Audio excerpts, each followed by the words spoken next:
Ditampilkan seorang pria yang benar-benar lelah dan putus asa. Dia meminta maaf di hadapan kamera sambil berkata telah berusaha sekuat tenaga dan kini saatnya mengakhiri segalanya. Loh, kok gitu, Bang? Nah, maka dari itu, ya, apa yang sebenarnya terjadi?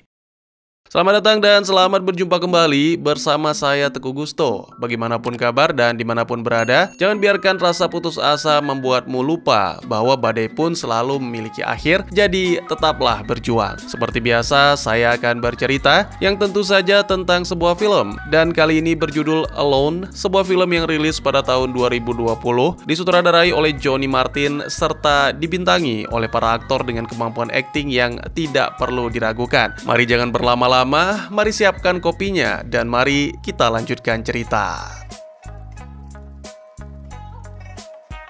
Jadi, semua berawal dari 42 hari yang lalu. Saat itu, pemuda yang menjadi tokoh utama kita, Eden, terbangun sendirian karena wanita yang bersamanya semalam sudah pergi. Setelah bersih-bersih, pemuda itu kemudian menemukan catatan dari orang tuanya bersama sebuah cek mengingatkan agar membayar uang sewa. Di lorong apartemen, terdengar suara teriakan dan hantaman, tapi Eden mengira itu hanya ulah tetangga yang bertengkar.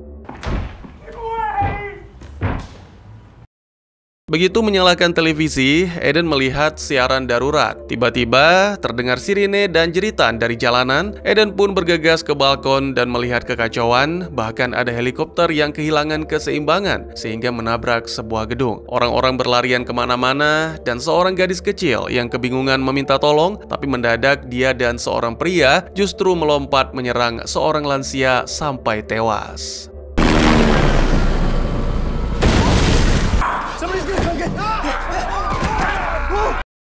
Setelah sebuah jet tempur terbang rendah, Eden langsung kembali masuk ke apartemen. Tepat saat tetangganya, Brandon, menerobos masuk. Brandon mengatakan bahwa teman di rumahnya yang sudah dikenal cukup lama tiba-tiba menjadi ganas dan menyerang. Di TV, seorang pria menjelaskan bahwa ada virus baru yang mengubah manusia menjadi sangat agresif dan sangat ganas. Virus ini menular lewat darah, terutama gigitan dan cakaran. Sebelum si pria bisa menjelaskan lebih banyak, siaran pun terputus. Menyadari Brandon terluka oleh teman di rumahnya, Eden meraih pisau dapur untuk berjaga-jaga.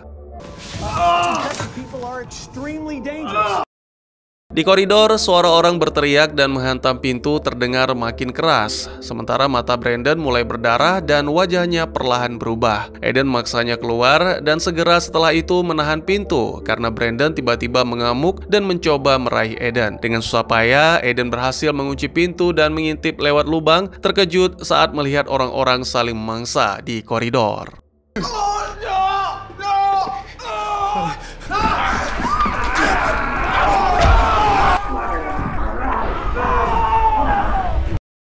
Eden langsung mundur dan berusaha menenangkan diri. Kemudian, siaran di televisi memberitakan bahwa virus ini sudah menyebar ke seluruh dunia dan orang-orang diminta tetap di rumah. Eden mulai minum-minum sambil mencoba menghubungi keluarganya, tapi semua sambungan telepon mati. Akhirnya, dia menerima banyak pesan tertunda dari ayahnya yang mengatakan kalau mereka hendak menemui Eden setelah adik Eden datang. Sangat disayangkan, pesan berikutnya berisi permintaan maaf karena mereka gagal dan meminta Eden untuk tetap bertahan hidup. Pesan terakhir dari sang ibu meminta Eden menelepon, tapi saat Eden mencoba, teleponnya tidak tersambung. Eden semakin terpukul, sehingga menghabiskan sebagian besar waktunya menangis sambil menatap kondisi di luar. Tak lama kemudian, dia memutuskan untuk mulai menghitung hari detik demi detik, harap tidak bernyanyi, karena memang ceritanya demikian. Eden juga menulis pengingat pada notes, ia tak henti-henti memikirkan ayahnya dan mengingat kenangan indah saat bersama.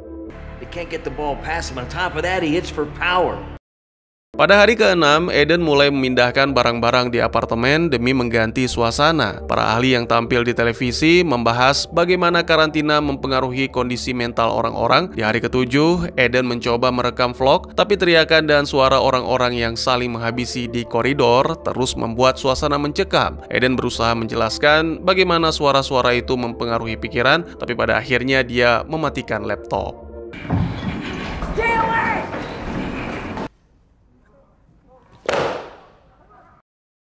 Di hari ke-14, Eden menutup semua jendela supaya tak melihat kondisi di luar, tapi tetap menyalakan televisi dan menyaksikan berita. Para ahli menamai mereka yang terinfeksi sebagai yang berteriak atau screamer, karena mereka terus mengulang kata-kata terakhir sebelum berubah. Eden terus menenggak minuman haram dan mengabaikan siapapun yang mengetuk pintu. Hari ke-16, Eden sadar persediaan airnya habis dan dia melampiaskan frustasi dengan membanting barang-barang. Dia tahu seharusnya keluar untuk mencari persediaan atau mencari keluarganya. Tapi Eden tidak berani karena masih mendengar suara orang-orang yang sekarat di luar. Eden sempat membaca tentang kekurangan rangsangan indera yang bisa memicu halusinasi, jadi dia mencoba tetap sibuk dengan bermain gitar atau berolahraga, tapi rasa frustasinya membuat dia merusak cermin.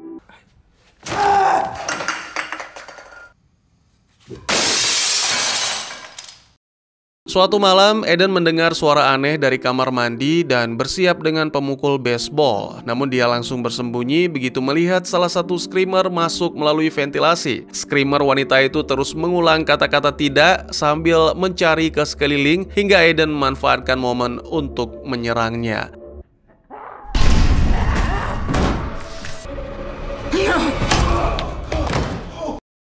Screamer itu terkapar dan Eden harus menghadapi kenyataan telah menghabisi seseorang. Ia membuang jasadnya dari balkon dan menutup ventilasi dengan papan selancar. Waktu pun berlalu dan kini telah mencapai hari ke-42. Eden membuat vlog sambil tetap mendengar teriakan dari luar. Dia menjelaskan bahwa pikirannya semakin tak waras dan dia terlalu takut untuk keluar. Dalam 3 hari lagi dia akan mulai kelaparan, jadi butuh persediaan. Tiba-tiba ponselnya berdering dan Eden mendengar pesan suara dari orang tuanya. Mereka terjebak di kantor dan tak bisa menghubungi Eden atau adiknya. Pesan itu terputus ketika screamer menemukan dan menyerang kedua orang tua. Inilah momen kehancuran mental Eden.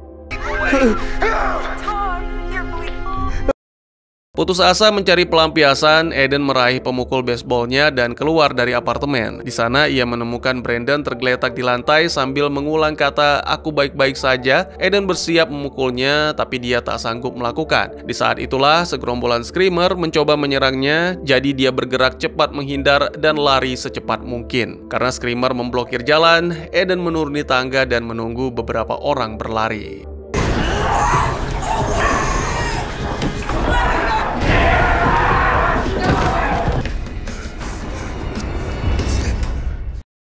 Dia mendorong siapapun yang mencoba menyerang dan akhirnya sampai di tangga lain, lalu naik ke lantai apartemennya. Sekarang Eden bisa masuk dari koridor seberang dan segera mendorong kulkas untuk mengganjal pintu depan. Mengintip melalui lubang, Eden melihat para screamer sedang mencarinya. Come here.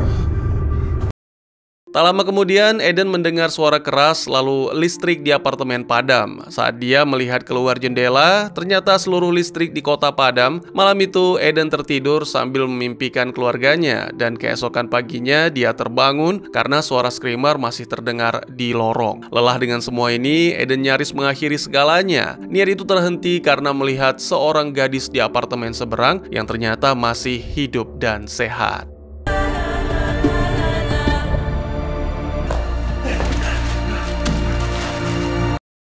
Eden langsung melanjutkan rekaman untuk vlog dan kali ini adalah yang terakhir karena baterainya hampir habis. Di sana dia bercerita bahwa sudah bertemu seorang gadis, dia mencukur jenggotnya dan merencanakan cara untuk menghubungi gadis itu, berharap bisa menolongnya. Saat berdiri di balkon, Eden melihat screamer juga di gedung tempat si gadis tinggal, jadi dia buru-buru bersembunyi. Meski begitu, dia tetap bertekad mencoba berkomunikasi. Ia menulis pesan di kertas besar lalu menempelkannya di jendela. Akhirnya, gadis itu melihatnya juga. Dari situ, Eden tahu bahwa gadis itu adalah Eva. Dia sendirian dan persediaan makanannya juga sudah menipis. Mendadak terdengar suara screamer mendekat, sehingga Eva harus cepat-cepat mengamankan diri, tapi ia berjanji mereka akan saling berkomunikasi di lain waktu. Beruntung, beberapa waktu kemudian hujan turun, membuat Eden menaruh beberapa wadah di balkon untuk menampung air. Ia pun membersihkan diri, dan tanpa sadar Eva memperhatikannya dari kejauhan. Keesokan harinya, Eden dan Eva saling berkirim pesan lewat tulisan untuk membuat rencana. Mereka mengikat tali dari balkon masing-masing agar bisa saling mengirim barang. Eden mengirimkan beberapa botol air ke Eva, namun tiba-tiba salah satu screamer mulai memanjat gedung Eva. Saat hampir sampai, Eden melempar botol dan memukul pagar demi menarik perhatian. Stop it! No!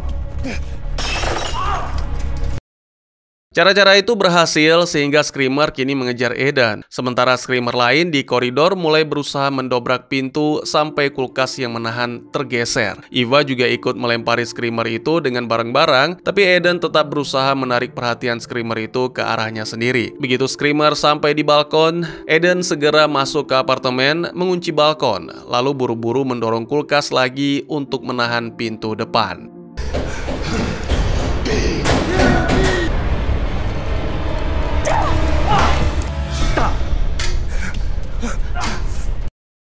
Screamer yang ada di luar berusaha memecahkan jendela, tapi itu justru membuatnya tumbang, sehingga Eden memanfaatkan kesempatan untuk menghabisi Screamer itu.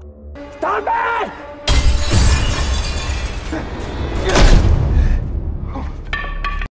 Karena baju penuh darah, Eden segera melepaskannya. Setelah itu, Eden menyiapkan tas, lalu keluar dari apartemen untuk mengambil kunci dari jasad Brandon. Saat para Screamer muncul di koridor, Eden pura-pura mati dengan berbaring di lantai sampai mereka pergi. Ia lalu masuk ke apartemen Brandon dan menutup pintu tepat waktu sebelum para Screamer datang.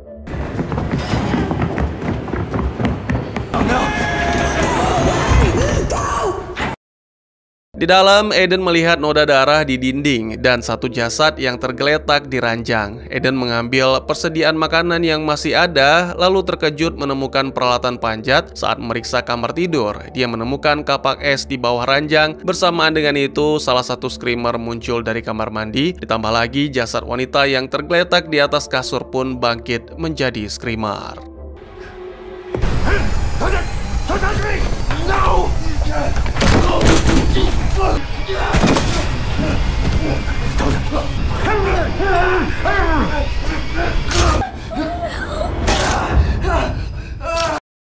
Setelah membereskan para Screamer, Eden mengambil semua peralatan panjat dan mencoba keluar, tapi koridor dipenuhi dengan Screamer. Dia merangkak perlahan dan berhasil menghindar di detik-detik terakhir untuk kembali ke apartemennya, di mana dia langsung melepaskan semua pakaian yang kotor.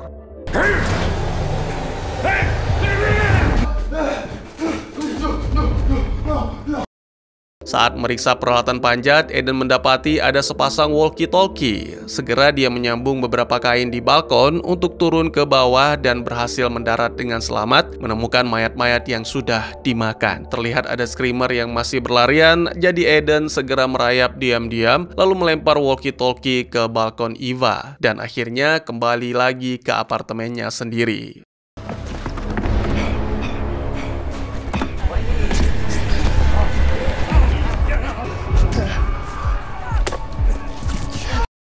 Keesokan paginya, Eva menghubungi Eden dan mereka berdua begitu senang karena akhirnya bisa mengobrol lagi hingga menghabiskan sepanjang hari berbicara tentang berbagai hal. Perlahan, harapan kembali muncul. Eden memutuskan untuk mencari persediaan lagi. Kali ini keluar lewat ventilasi. Dia terkejut menemukan Screamer, tapi untungnya makhluk itu telah benar-benar mati sehingga tak bergerak lagi. Eden berhasil tiba di kamar mandi apartemen tetangga. Di sana ia melihat darah di sisi bathtub, namun ketika tirai ditarik, ternyata bathtub itu kosong. Eden memeriksa semua ruangan dan setelah yakin bahwa dia sendirian, Eden membuka lemari dan sangat mengejutkan, ternyata banyak makanan.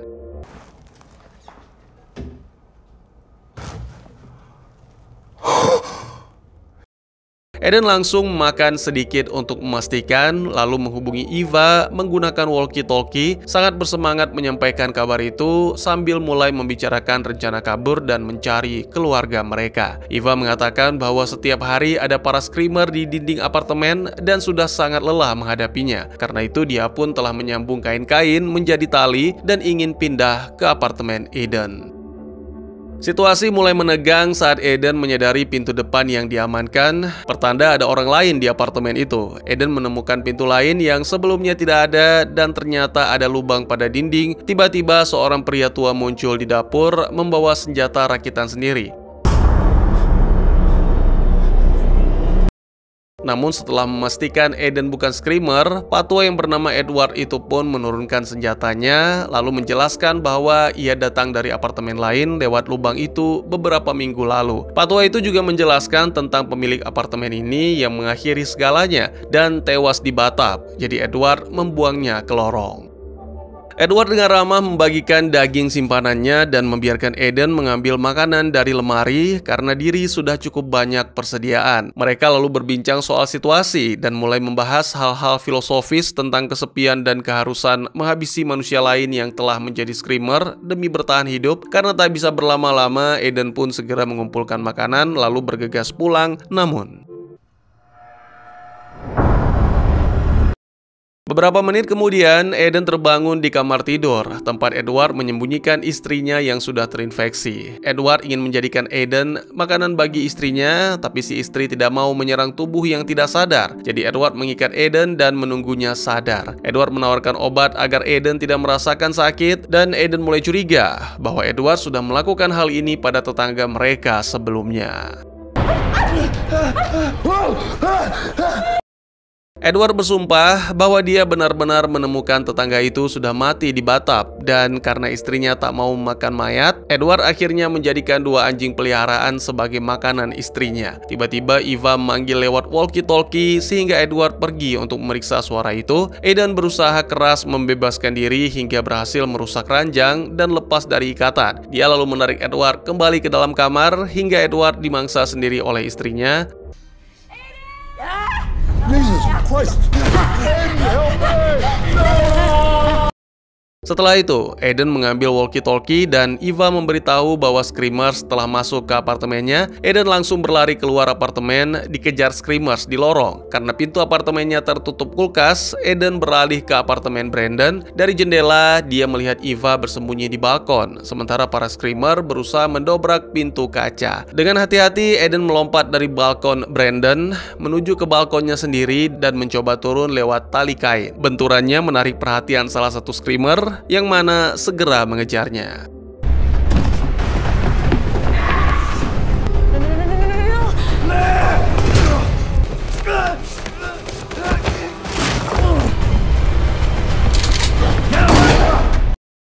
Eden menemukan senjata di samping mayat dan segera menggunakan untuk menembak kepala Screamer. Saat Screamer lain melompat dari balkon-balkon sekitar, Eden menembak satu lagi untuk membuka jalan. Eva melemparkan talinya dan Eden mulai memanjat, tapi salah satu Screamer ikut juga. Jadi Eden tak punya pilihan selain melompat ke balkon lain lalu memotong tali agar Screamer jatuh.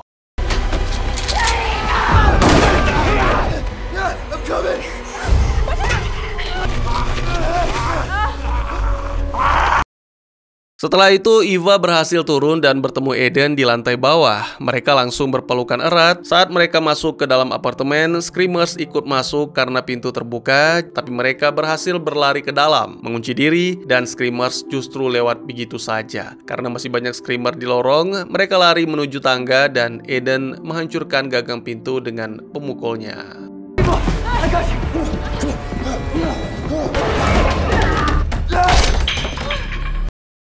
Di tangga, mereka melihat seorang pria yang sudah berubah jadi Screamer, namun tak bisa bergerak. Mereka memutuskan untuk membiarkannya dan naik ke lantai berikutnya. Tapi saat mereka membuka pintu, 2 Screamers langsung menubruk Eden ke dinding. Eva berhasil mendorong salah satunya jatuh ke bawah, tapi Eden ikut terjatuh bersama Screamer lainnya. Saat Screamer itu mencoba menggigit Adam, Eva datang dan membunuhnya dengan kapak.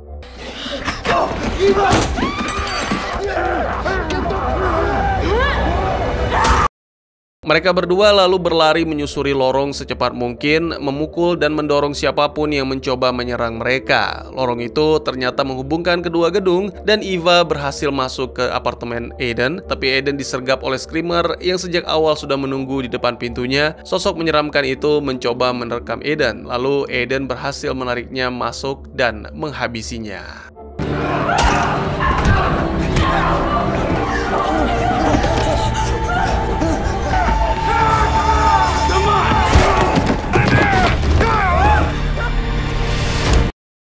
Setelah itu, Eden masuk ke apartemen dan yakin bahwa dirinya telah digigit. Ia pergi ke balkon, berniat mengakhiri segalanya, tapi saat melepas baju terakhir, Eden menyadari bahwa tak ada luka sama sekali. Keduanya menjadi lega dan saling mengungkapkan perasaan, tapi mereka tak punya waktu untuk bersantai karena para screamer terus mendobrak pintu. Jadi mereka segera menahan kulkas ke pintu sambil berjanji akan saling membantu untuk tetap bertahan hidup.